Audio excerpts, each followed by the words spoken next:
Marquita, I thank you for your presentation this evening. We're delighted to have Marquita Oliver, the administrator for the city of Bondurant, with us. Marquita is a Drake graduate. While attending Drake, was an intern at Windsor Heights, if I am correct, Marquita. Yep, that's correct.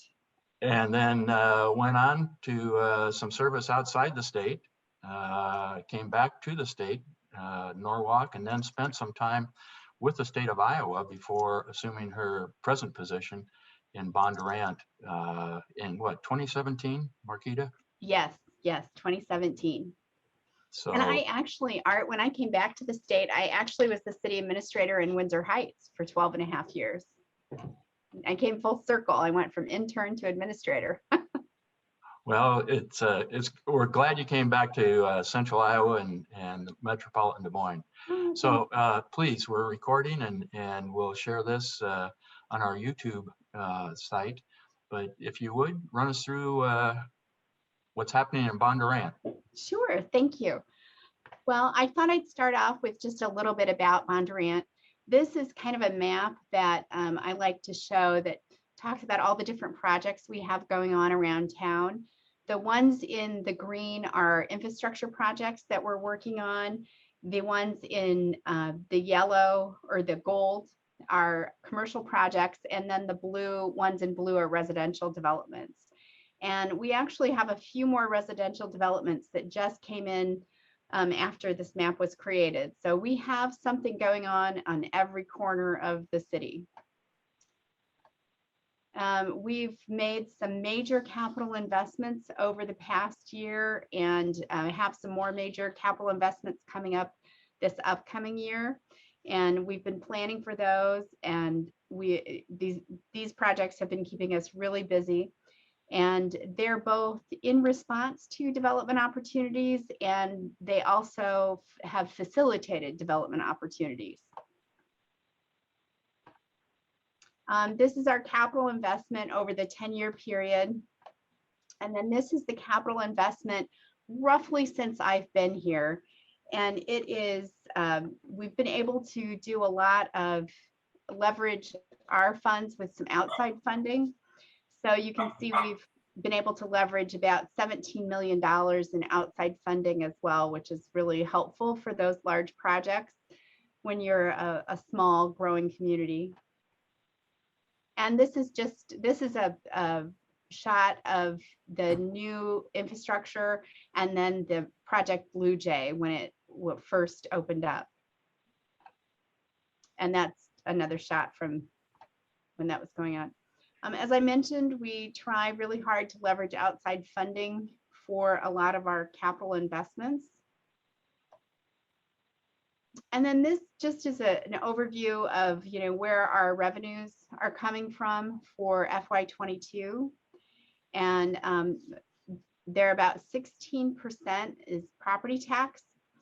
And which we highlight that because we do have a lot of other financing sources in the mix of things, and we did lower our property tax rate again this year. And this is where we're spending our money this year. Of course, this can vary year to year because of the large capital projects that we've been working on.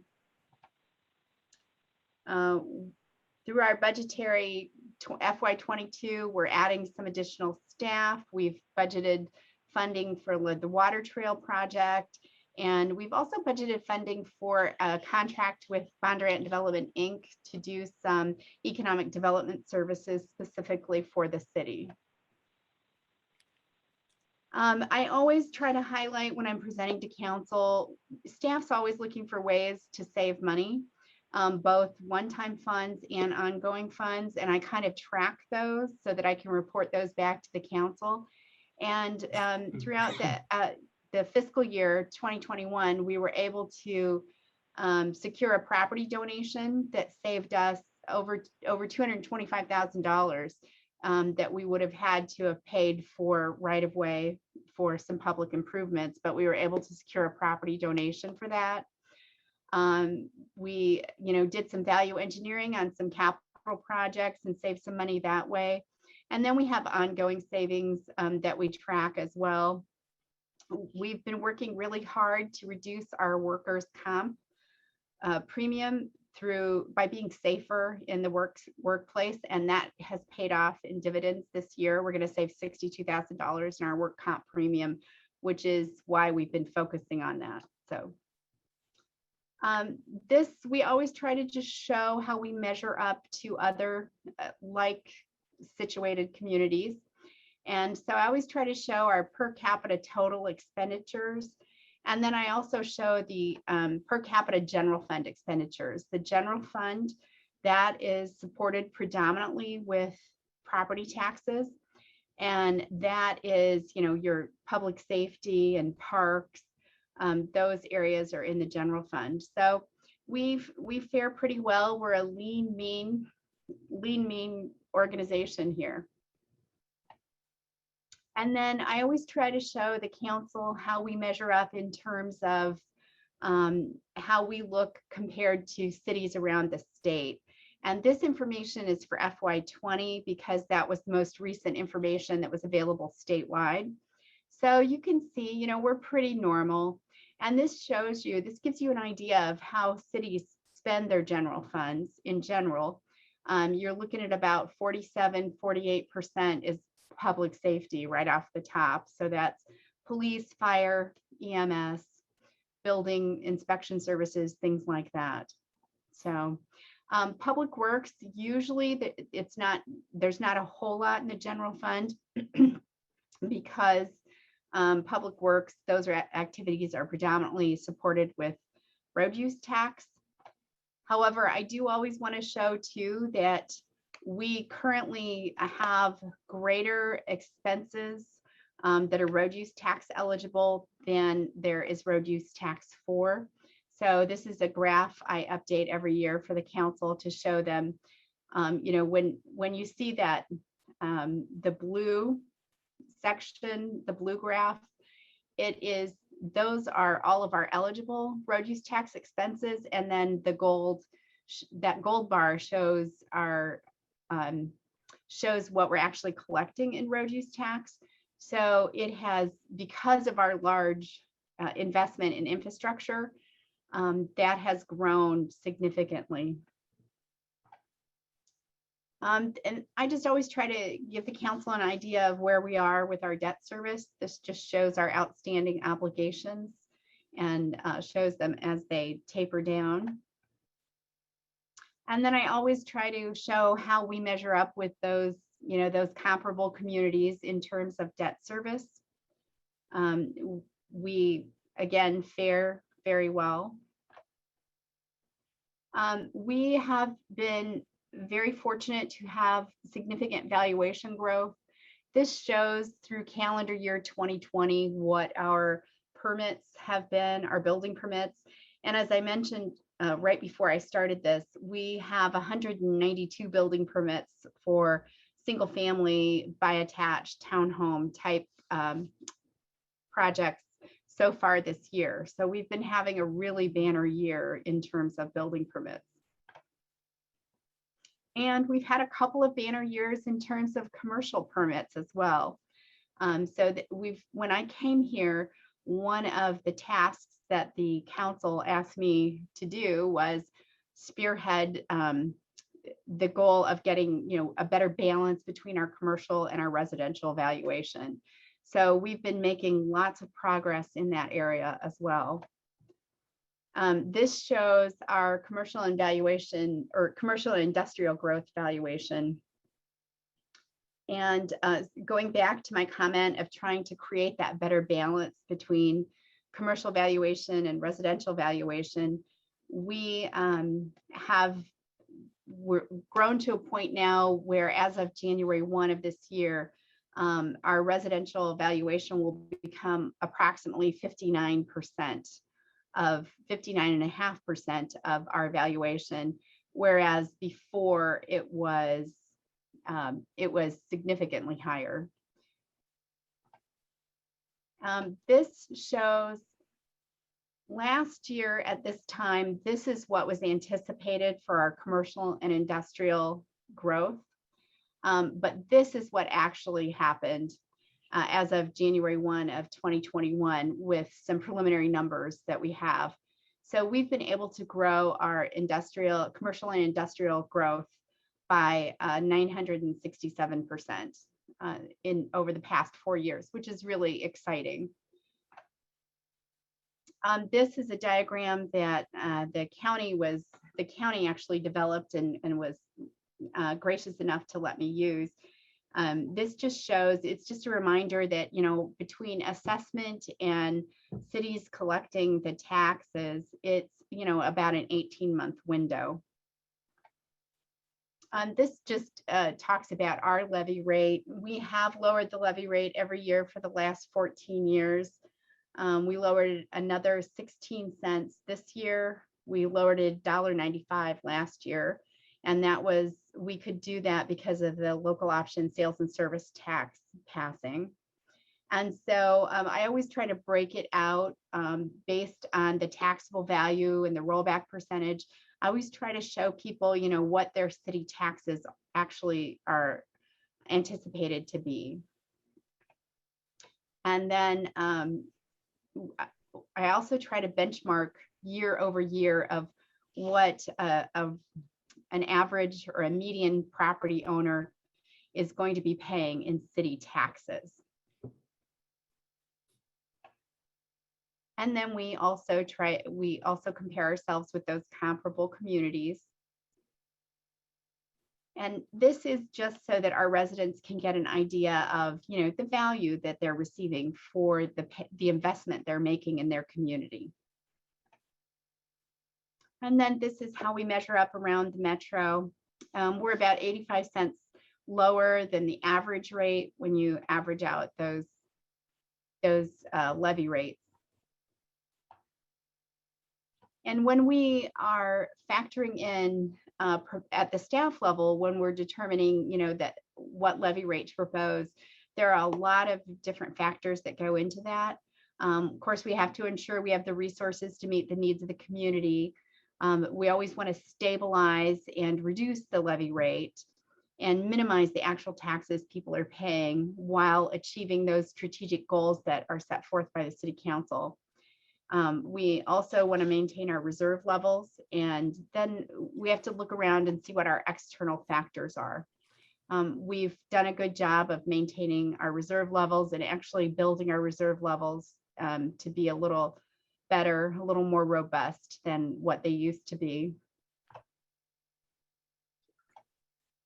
Some of the external factors that we were considering when we recommended our levy rate this year were the possible elimination of the backfill, which of course that happened. We also receive a pilot payment. We always look at that. The city used to own some properties that were rented, and we had rental income. And those were always designed to be temporary. It was property that we had purchased so that we could expand the library. But until that library expansion project happened, we actually rented it to a business. So we've lost that rental income because we've expanded the library now. And our cable franchise fee just tends to go down every year. And then there are other external factors such as the rollback and disasters, things like that, that we kind of look at and try to balance. All of that goes into balancing what we recommend. As we look at the trajectory of the rollback rate, we are looking, it looks like it will go down again. There was a period of time in the early 2000s when it got pretty low. And so for those of you who don't know what the rollback rate is, that's the rate that's applied to your assessed valuation that determines what your taxable valuation is on your property. And then I just always try to remind people that we're just one piece of the pie. The city is. We're actually not even the lion's share of your property taxes. So in Bondurant, we're about 28% of the property tax. And that's just very slightly lower than the average city in our population category. So, and the rest of that, of course, is, schools, counties, and some other taxing entities like the public hospital. And I think maybe DMAC has a little teeny tiny piece in there, and some other smaller taxing entities. Going on to the American Rescue Plan funding that we're going to talk about. The American Rescue Plan, of course, came out in response to COVID, and there are some different things that you can spend the money on. Premium pay for essential workers, that's one area. You can use it to supplement revenue loss if you've had revenue losses from COVID. You can use it for infrastructure projects, a focus on water, sewer, and broadband. And then we can use it for public health and economic impacts. The Bondurant is considered a non-entitlement unit, and some governments are just entitled to the money and they just get a check right away. The non-entitlement units, we have to go through some application processes, but we're going to, our estimate of what the city of Bondurant will receive is just a little bit over $1 million. And one of the criteria is that we are to focus our efforts or focus the expenditures on any census tracts we have that have, with higher poverty rates. The city of Bondurant, we have one census tract and our poverty rate is only 1.8%. So that doesn't really come into play for us, but it does come into play for a lot of other communities. The premium pay only can be for essential workers, and that's work involving regular in-person interactions or regular physical handling of items that were also handled by others. So for us, we have obviously our EMS staff, they're all essential workers, public safety, public works. So we in Bondurant, we're not recommending spending any of the money on premium pay because we have continued to pay our staff all through COVID, and we have been able to provide all of the personal protective equipment that is needed for them to operate as safely as possible. You can also use the money to offset revenue loss. And then there's a specific way that they determine how you're supposed to calculate whether or not you have revenue loss. Preliminary calculations for us show that we have negligible general fund property or general fund revenue losses because of our growth patterns. So we're not recommending to the city council that any money be spent for revenue loss there. We will experience some general fund revenue loss from the backfill elimination. So we have about a little over almost $61,000 that comes into our general fund from the backfill. And we have almost 85,000 across all of our funds. We're not recommending to use any of the America Rescue Plan funds to replace the backfill just because of our growth projections. We haven't really assessed the other funds that are affected by the backfill elimination yet, but we'll be working on that as well. We're recommending that our council use all of the ARP funds to invest in infrastructure. We have some water storage projects and potential water production and treatment projects that total over 25 million coming up in the next 10 years. And so we intend to invest the America Rescue Plan funds into infrastructure. And then we also have a regional stormwater retention facility that we are planning to build that will help enhance water quality and manage stormwater better. So we're planning to look at using the funds in those ways. And then the other way you can use the funds is to assist households in low to moderate income neighborhoods. What we did during COVID is the city suspended late fees or penalties on utility bills and suspended shutoffs as well. And then, and we continue to work with anybody who has some kind of job loss, who has those issues with, paying those utilities. And so we try to coordinate with the individual, and then we also try to coordinate resources for them as well. So we're not recommending any of our ARP money be spent in that category. We're exclusively recommending it be invested in infrastructure. You can, however, also invest it in housing in neighborhoods. That's a possibility. So any questions for, and I know, Art, I know you wanted me to talk about projects Blue Jay and Omega, and I am happy to do that. I'll go back up here for a minute to Project Blue Jay, of course, is the Amazon distribution facility that opened a little over a year ago. That project, of course, is just a really fantastic project. They currently employ 1,600 people at that location. Their minimum assessed valuation as of January 1 of this year was $75 million. And so that is, just that alone, just that minimum alone is it's significant for us. That project, we had in our capital vision 3 separate infrastructure projects on the streets that are adjacent to this facility. And we had not had a funding source identified yet for those. And when this project came about, what it did is the incremental growth enabled us to do a TIF bond and then leverage that with a RISE grant to do all 3 of those projects at once. And those projects are to enhance the street and add a trail to the street for the street that goes right in front of the Amazon facility that services an adjacent neighborhood as well.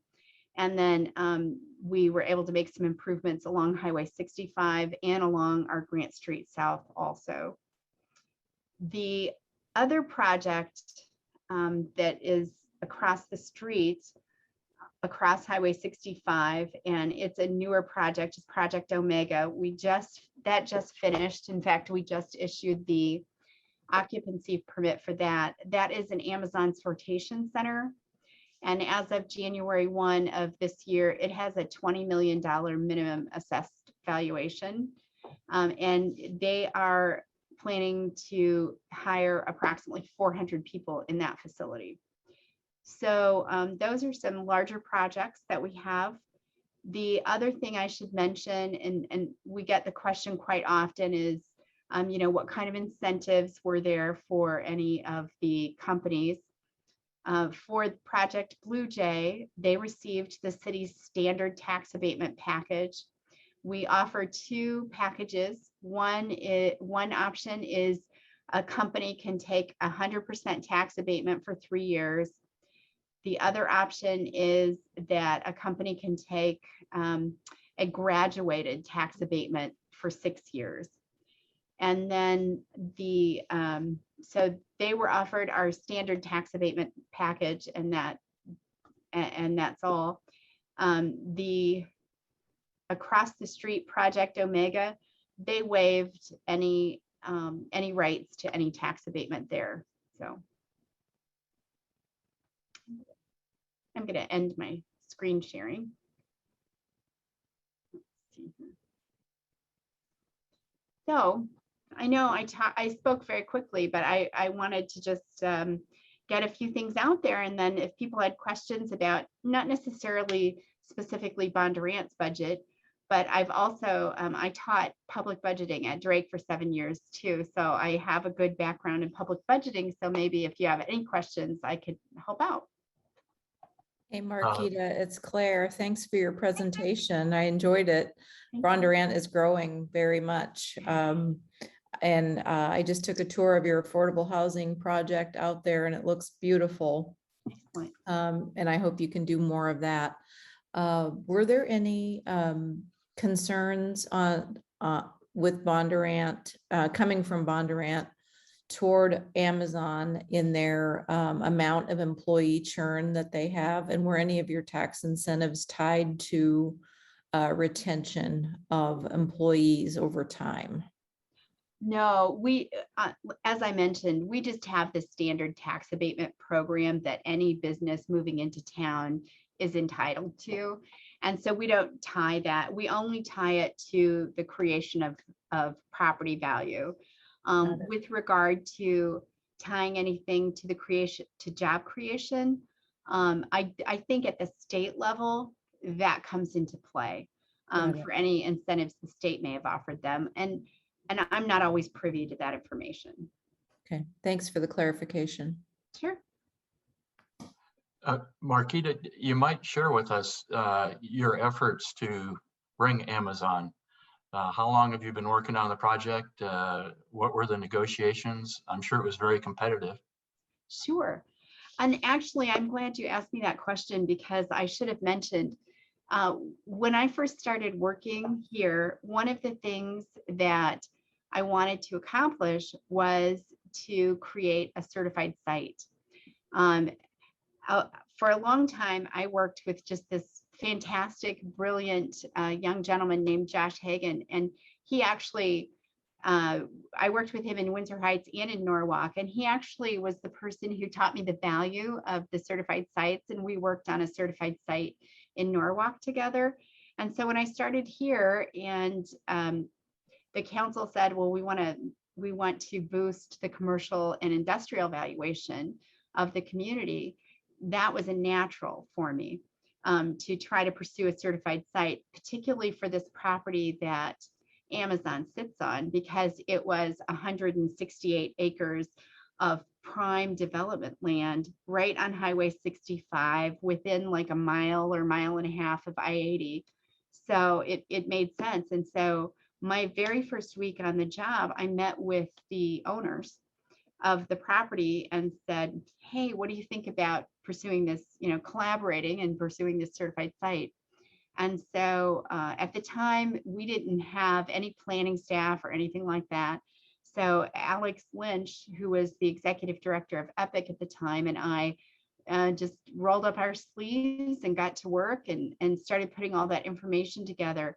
And basically what the certified site process is you're basically doing the due diligence a developer would do on a property and getting that all wrapped up and done and tied up neatly in a bow so that when they come in, it shortens the time that they need to be able to start moving dirt for a project.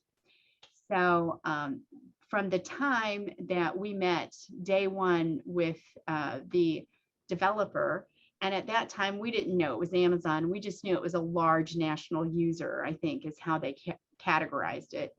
But from day one until they were moving dirt on this ground was only 47 days. And so that is, when I say that, and people in the business world are like, oh my stars, you can hear them gasp sometimes because that's a very short, condensed time frame. And so I think that was a very positive step to do that certified site process. And I should mention, it also means that you qualify for a larger percentage of a RISE grant, which is another benefit. And the program is administered through IEDA, and their staff was fantastic. I think Amy Coolers over at IEDA, phenomenal, just did a great job helping us and moving us along through the process. So it's a great process. I'd recommend it to anyone. Marquita, two questions. Was it IDEA that identified the opportunity for you? Who actually approached Bondurant on Amazon's behalf? It was the developer. Okay. Mm-hmm. And develop, explain, if you would, a little of the RISE grant that to which you referred. Mm-hmm. RISE is an acronym. It stands for Revitalize Iowa's Sound Economy, and it's administered through the Department of Transportation, who, by the way, the Iowa Department of Transportation, they just were amazing to work with on this project as well. And you can do a couple of different RISE grants a couple of different ways. You can do an immediate need project, which is what this was. And then there's also, I think semi-annually, you can apply for other projects, but as well. And it's for infrastructure, for roads that support industrial job creation. Excellent. Ken Smith, who's online tonight, has a question on the chat. What percentage of the workers at Amazon are actually members of the Bondurant community? I don't know the answer to that. I'm sorry. I don't know what their I don't know I just know how many workers they have. I don't know how many of them are here in town. I do know that the interest in multifamily housing, there was a huge uptick in developing multifamily housing after Amazon announced their plan. And of course, we've had a banner year for housing starts in general. So Marquita, you mentioned EPIC, EPIC. yeah. Explain EPIC and what it does. And EPIC is it's an acronym that stands for the East Polk Innovation Collaborative, and it is a regional economic development organization. If I'm correct, as I was reading the annual report, there was some lively discussion as to your Bondurant's continued participation in EPIC. Yeah. Did I read that correctly? Well, what's happening is Alex took an opportunity for a different economic development organization, and so after he announced his resignation, there were a couple of the other larger communities in the organization said, you know, this is a good time for us. We're going to go do our own thing, and we're not going to be part of EPIC anymore. And so it would have kind of left Bondurant alone in that regional organization. So that's why we decided that we would need to do our own thing as well at that point. However, there was some discussion as to, well, what if EPIC continues in a little bit of a different format? And so in our budget, you'll notice in the budget description that we talk about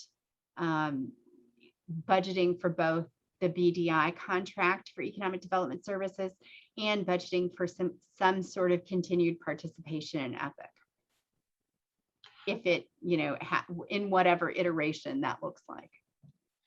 One of the other policy issues that that your council discussed at great length was the aviation authority fee, the Ankeny Regional Airport. Yeah. Would you give us some background on that and what it's going to do going forward?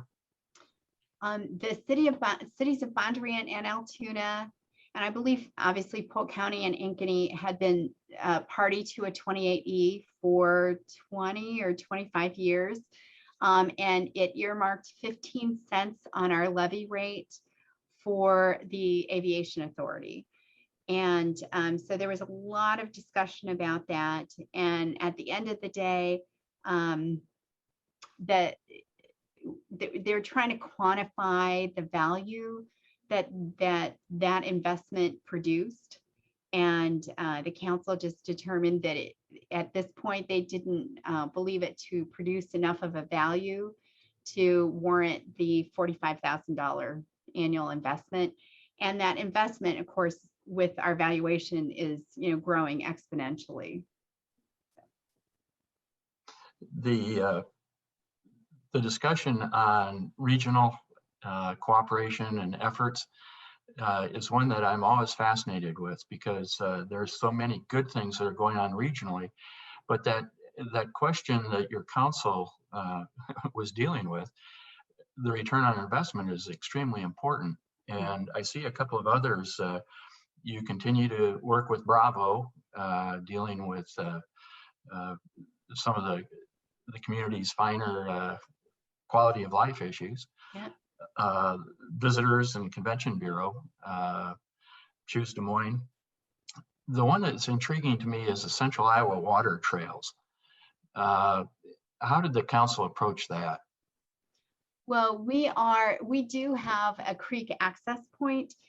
We're not a trail in that you can't get into our creek and kayak down, and connect up with Des Moines, but we're part of the overall system in that we'll provide an access point so people can go creek stomping. They can go learn about some different wildlife and flora and things like that. So that's part of that overall system. Excellent. You mentioned pilot, PILOT. I understand that to mean payments in lieu of taxes. Yes, that's correct. What are the sources of your pilot program? It is Metro Waste Authority. They have a facility here in town, and normally they're a nonprofit. They would not have to pay property taxes, but when they created the facility, they entered an agreement with the city that says we're going to do a pilot payment every year. So the philosophy behind that is they do get police and fire protection and various other services, and they feel it appropriate. That'll be an interesting dialogue as I think things continue. I do want to share one screen, if I may, with you.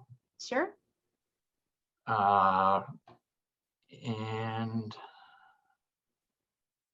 it won't surprise you. But as I look at the property taxes, and I understand I'm speaking my own book right now, our association's book. Teresa's heard this before, and as has Dave. But I look at the property tax, and goodness, my compliments to you and your council for the work you're doing on the levy and just to focus on that. But if I do the analysis here and I take a look at, these are the property taxes actually collected. Am I correct in that? That is expected to be collected for 2022. And then if you look at the re-estimated 2021, that is what is expected to be collected, yes, by the end of 2021. So the difference in that is almost $530,000 increase. Yeah. And if I do the percentage on that, it's 17-18% increase in property tax collections. Mm-hmm. And so when the bills get sent out, and looking at your demographics of a relatively young community, as we were discussing, I think the information I saw was only 6% of your people that live in Bondurant are over 65. And certainly property taxes are significant cost of home ownership. How does reducing the levy is one thing, but the amount, could it be reduced even more given the wonderful work that you're doing with economic development? Well, eventually, Art, it will be, but at this point in time, I mean, you do see an increase in collections based on valuation, but with the increase in that valuation means that that's an increase in the number of homes, and that's an increase in the number of residents who need police and fire protection, and it means an increase in the number of firefighters we need, and it's an increase in lane miles that we need to remove snow from, and it's an increase in parks we need to mow, and it's an increase in the expectation for parks programming. It's an increase in trails that need to be maintained. So I mean, that's when you have that that's what's driving that increase, that valuation increase is we have a lot more homes coming online. It's not a situation where the valuation has simply gone up from revaluation. Those are new builds. And so we do have more to take care of. And eventually, as we grow that and start to see be able to collect on the value of the commercial and industrial, you'll see that levy rate continue to go down a little bit too. If you go back to the slide I talked about where it showed the 18-month lag between assessment and collection. So for example, if we look at January 1 of 2021, that will be taxes collected in our FY23 budget, which we're starting to work on right now, actually. And so by FY23, with all of the additional valuation coming online, we should be able to again reduce our levy rate further. So. I appreciate that. Thank you. Dave Burgess, I heard you on the call. You've got a graduate of your wonderful municipality speaking tonight. Comments? Questions? No, just Marquita's done a wonderful job out at Bondurant. I've heard it from several different people, and she did an excellent job here also. So it's got a good footprint for where we are now. Dave, I noticed as Marquita was going through the comparisons of various municipalities of their relative size, Windsor Heights was right there, very competitive as well. We try and be as much as we can. We're a little more tightly landlocked than what Bondurant is, but for future expansion, but we've got a few things going in our favor. Marquita, as I looked at some of your other demographics, your municipality has 8.4 square miles. Is that correct? Yeah. Are you similarly constrained by geography? I think you've got some room to grow. No, we have room to grow, and we welcome anyone who wants to join us. I was meaning square mile wise. Can you annex? You can annex other areas, correct? Yeah, we can annex, and yes, I meant that too. One of the things that the association is discussing with a number of individuals, municipalities, schools, whatever it happens to be, is sharing services. The relationship that you pointed out with respect to the county and the schools certainly are larger, have a larger impact on property taxes than the city of Bondurant. Are there some efforts that could go on or are going on that you could highlight between the city and, for instance, Bondurant for our? Yeah, I would love to. In fact, we have a 28E on our agenda Monday night to do some joint construction projects. The school is currently building a new junior high, and so we want to build a trail up to connect it. And so they're actually doing it as part of their project, and we're reimbursing them. That saves us some money for additional mobilization costs. And then they're able to coordinate those projects better within their schedule and staging and things like that. So that's working out very well. We're exploring the possibility of doing some joint facilities. We had a really good blueprint in Norwalk. The school and the city shared a maintenance facility. And so that's on the table. We have a really good blueprint from Scott County Schools and Bettendorf in sharing some tennis courts and some other kinds of recreational facilities. So we're talking about that as well. We actually have a city school planning committee that meets, the larger committee meets semi-annually, and then a smaller group of staff meets collecting information and things like that on a more regular basis.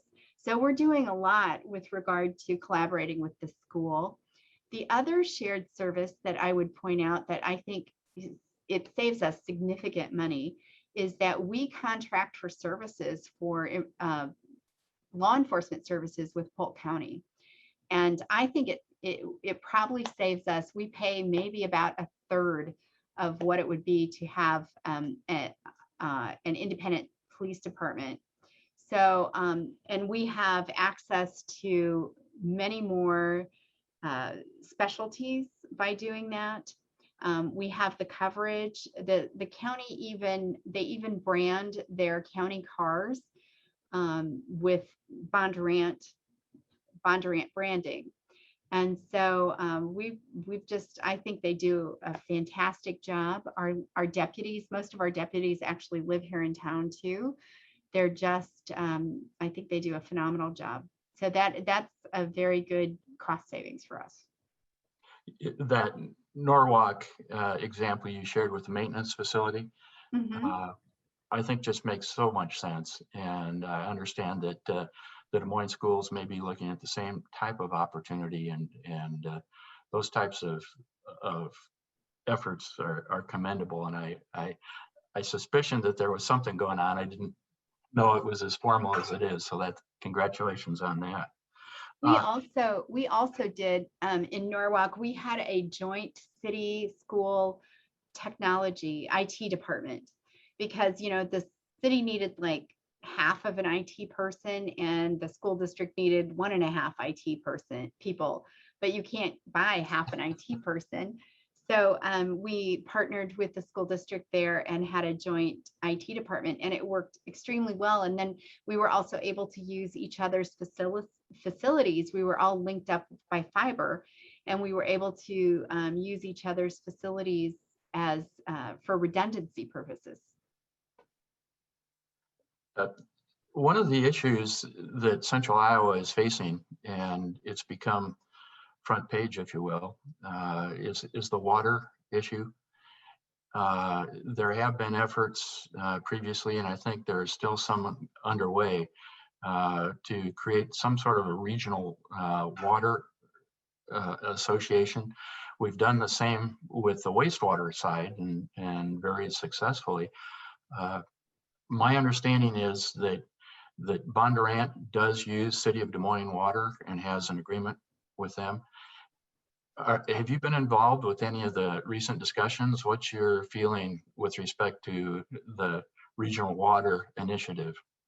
Sure. I've not been, my public works director has been involved in those discussions because he's much more familiar with all of the different technical jargon that they're talking about sometimes.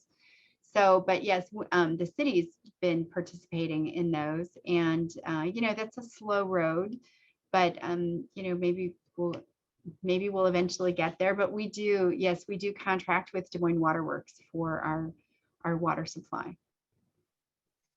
Excellent.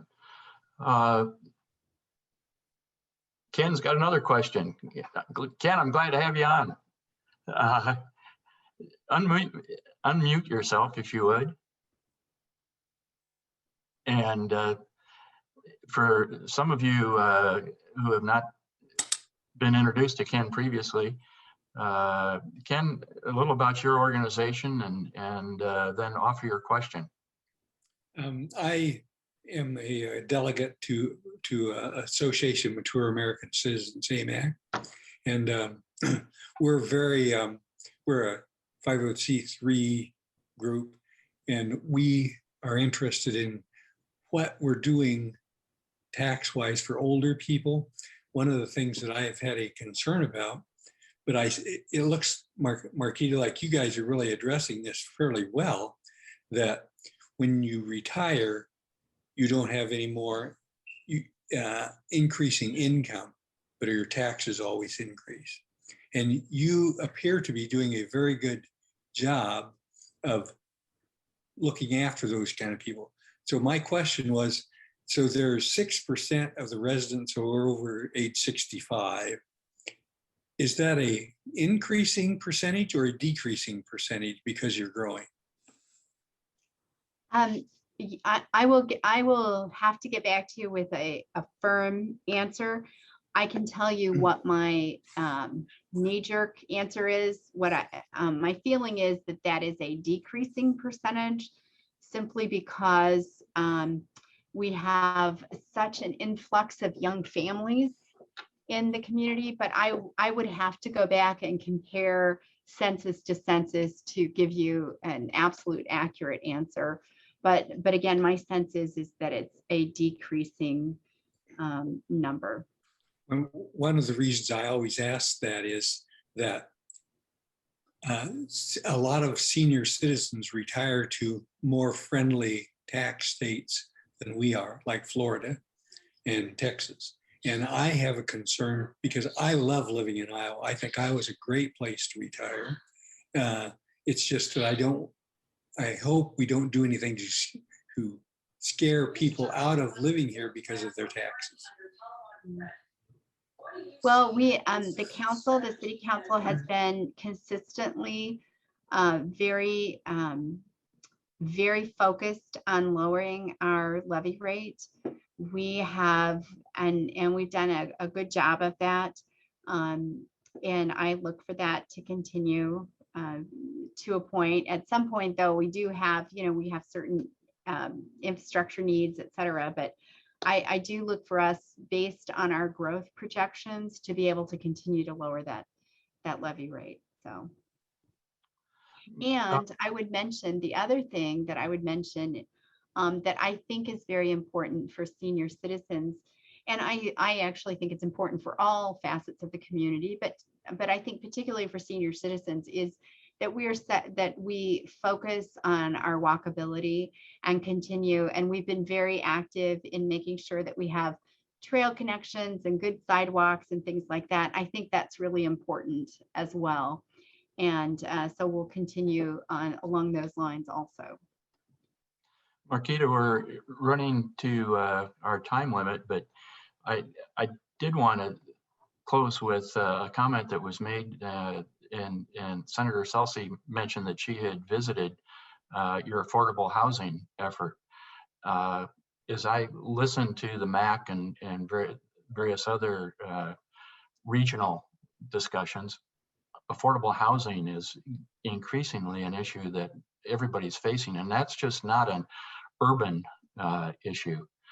And many of the suburban mayors and councils and administrators are also discussing that. Would you highlight what it was that Senator Celsey visited and what your efforts to provide affordable housing in Bondurant might be? Sure.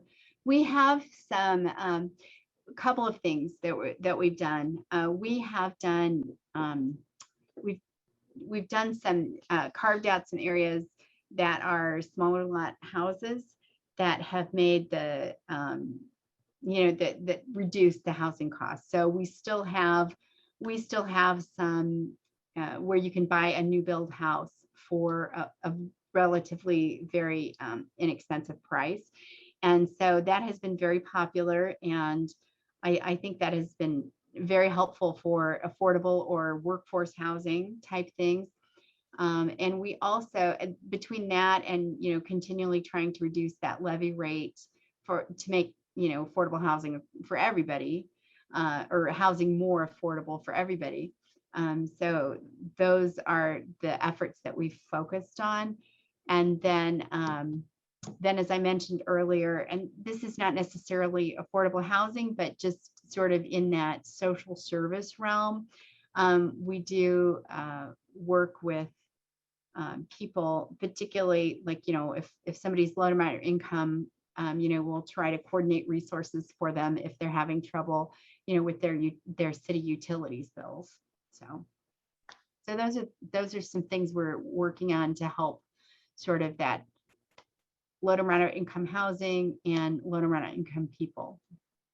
Well, very commendable, and I think something that we as a society need to address, not only in Bondurant, but Central Iowa and the state and the nation. It's going to be that elephant that we need to eat one bite at a time, right? Yeah. I certainly appreciate your courtesy and your presentation this evening. We will make it available on our website for future viewing, and we'll also put up on the website your full annual report, which is exceedingly well done. It was thank fun you. to, it Thank you. was very instrumental and helpful, enlightening to go through that. Thank you. Thank you very much. So with that, ladies and gentlemen, we're adjourned. We will meet again on the 4th Wednesday. The topic is going to be in education, and we're in an off year. I shouldn't say an off year, but the elections in November are going to be local and school board issues, and the schools. A number of candidates are going to be up for election or to fill vacant seats. In Des Moines, I understand that there could be as many as 5 out of 7 seats for election, and several of the incumbents are not choosing to run again. So this is a year where I think there are going to be a number of seats, both in the cities and in school boards, that are going to be up, and we'd like to have a discussion on what are the questions that taxpayers should be asking of them. What are some of the things we'd like to suggest that they consider, and we'll start to work on that. Any final comments before we adjourn? Always good to see all of you, and we sure appreciate your courtesy this evening. Thank you. We stand adjourned.